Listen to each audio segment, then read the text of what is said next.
கருத்து வேறுபாடுகளுக்கு வாக்குப்பெட்டிகளால் மட்டுமே தீர்வு காண முடியும் என்று அமெரிக்க அதிபர் பைடன் தெரிவித்துள்ளார். அமெரிக்க அதிபர் தேர்தல் சில மாதங்களில் நடைபெறவுள்ள நிலையில் குடியரசுக் கட்சி வேட்பாளரான முன்னாள் அதிபர் டொனால்டு டிரம்ப் பென்சில்வேனியா மாகாணத்தில் பரப்புரையில் ஈடுபட்டிருந்த போது அவர் மீது இளைஞர் ஒருவர் துப்பாக்கிச் சூடு நடத்தினார். இதில் டிரம்பின் வலது காதில் காயம் ஏற்பட்ட நிலையில் அது தொடர்பான வீடியோ காட்சிகள் வெளியாகின.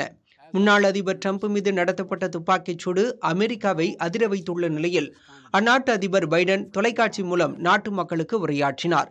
எந்த சூழ்நிலையிலும் வன்முறையை இயல்பாக்க முடியாது என்று குறிப்பிட்ட அவர், கருத்து வேறுபாடுகளுக்கு வாக்குப்பெட்டிகளால் மட்டுமே தீர்வு காண முடியுமே தவிர தோட்டாக்கள் மூலம் அல்ல என்றும் தெரிவித்துள்ளார். அரசியல் என்பது ஒருபோதும் போர்க்களமாகவோ அல்லது கொலைக்களமாகவோ இருக்கக்கூடாது என்று கூறியிருக்கும் அதிபர் பைடன், அமெரிக்காவை மாற்றும் சக்தி எப்போதும் பொதுமக்களின் கைகளிலேயே இருக்க வேண்டும் என்றும் கொலையாளிகளின் கைகளுக்கு அது செல்லக்கூடாது எனவும் தெரிவித்துள்ளார். அமெரிக்காவில் பதற்றத்தை குறைப்பதற்கான அவசியம் குறித்து மக்களுடன் தான் உரையாட இருப்பதாகவும் தாங்கள் எதிரிகள் அல்ல என்பதை நினைவில் வைத்துக் கொள்ள வேண்டும் என்றும் அதிபர் பைடன் குறிப்பிட்டுள்ளார்.